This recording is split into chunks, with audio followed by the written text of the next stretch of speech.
मुताबिक क्या सजा और जजा है। पहला इम्तिहान गिबत। जब आप गिबत नहीं करते, किसी की इज्जत नहीं उछालते और दिल और जबान दोनों को साफ रखते हैं तो आप पास हैं। हदीस शरीफ के मुताबिक जो शख्स अपने भाई की पर्दापोशी करे, अल्लाह क़यामत के दिन उसकी पर्दापोशी फरमाएंगे। और इस पर अजर क्या मिलता है? इसके अलावा ये अजर मिलता है कि अल्लाह आपकी इज्जत को दुनिया में भी महफूज रखेंगे और आखिरत में भी।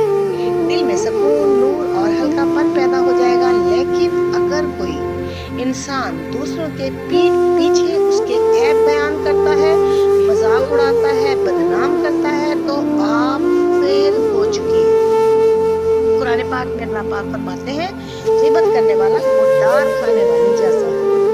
उसकी सजा ये है कि अल्लाह की नाराजगी मिलती है। नेकियां जिस शख्स की आप ग़ीबत कर रहे हैं उसको दे दी जाएंगी और अंदर की आपकी जो रूहानियत है वो स्याह हो जाती है। दूसरा इम्तिहान सच बोलना। अगर आप सच बोलते हैं, चाहे वो आपके खिलाफ ही क्यों ना हो, तो आप पास। हदीस शरीफ में आता है, सच नेकी की तरफ ले जाता है और नेकी जन्नत की तरफ ले जाती है। इसका अजर ये मिलता है कि अल्लाह आपके दिल को नूर देता है। अल्लाह फरिश्तों के सामने आपका जिक्र सच्चों में करता है, रिज़्क में आसानी मिलती है और दुआओं की कबूलियत पैदा हो जाती है। लेकिन अगर कोई झूठ बोले, बात बढ़ाए, गलत बयानी करे तो आप फेल हैं। हदीस शरीफ में आता है, आप सल्लल्लाहु अलैहि वसल्लम ने फरमा दिया कि झूठ इंसान को गुमराही की तरफ ले जाता है और गुमराही जहन्नुम की तरफ ले जाती है। सजा ये है कि दिल पर मोहर लग जाती है, अल्लाह के यहाँ काज़िब लिख दिया जाता है, बरकत खत्म, दुआ कबूल नहीं होती और अंदर बेचैनी बढ़ती ही चली जाती है। तीसरा इम्तिहान गुस्सा। अगर गुस्सा आए, आप सख्त बात ना कहें, कहने की ताकत रखने के बावजूद दिल दुखाने वाला जुमला ज़बान पर ना लाएं तो आप पास हैं। हदीस शरीफ में आता है कि जो गुस्से को पी ले जबकि वो उसे पूरा करने पर कादिर हो, अल्लाह क़यामत के दिन सबके सामने उसे इज्जत देंगे।